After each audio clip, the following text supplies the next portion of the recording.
রমজান ঘনিয়ে আসার সঙ্গে সঙ্গে রাজধানীর কাঁচা বাজারে ফল, সবজি, খেজুর, ছোলা সহ নিত্য প্রয়োজনীয় খাদ্যপণ্যের দাম বাড়তে শুরু করেছে।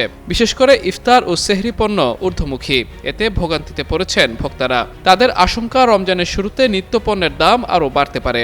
রাজধানীর কারওয়ান বাজারে এক সপ্তাহের ব্যবধানে পেঁয়াজের দাম কেজিতে 10 টাকা বেড়েছে। খুচরা বাজারে পেঁয়াজ বিক্রি হচ্ছে বিসওয়াক্স আর ভিটামিন ই সমৃদ্ধ স্কোয়ারের ময়শ্চারাইজিং মেরি লিপ কেয়ার। এবার হাসুন প্রাণ খুলে। কেজি প্রতি 60 থেকে 70 টাকায়, যা গত সপ্তাহে ছিল 50 থেকে 60 টাকা। কাঁচা বাজারে মুরগির দামও বেড়েছে। বর্তমানে সোনালী মুরগি কেজি প্রতি 300 টাকা থেকে বেড়ে 340 টাকায় বিক্রি হচ্ছে। সেই সঙ্গে পাল্লা দিয়ে বেড়েছে সব ধরনের মাংসের দাম। এদিকে বাজারে লেবু, কাঁচামরিচ, টমেটো, শসা ও ধনেপাতার মতো ইফতার সামগ্রীর দামও বাড়তি। এক হালি লেবু এখন বিক্রি হচ্ছে 80 থেকে 120 টাকায়। গত সপ্তাহে যা ছিল 60 থেকে 100 টাকা। এছাড়া কাঁচামরিচ বিক্রি হচ্ছে কেজি প্রতি 180 থেকে 240 টাকায়। আগে যা ছিল 140 থেকে 180 টাকা। টমেটো বিক্রি হচ্ছে কেজি প্রতি 50 থেকে 80 টাকায়। গত সপ্তাহে যা ছিল 30 থেকে 60 টাকা।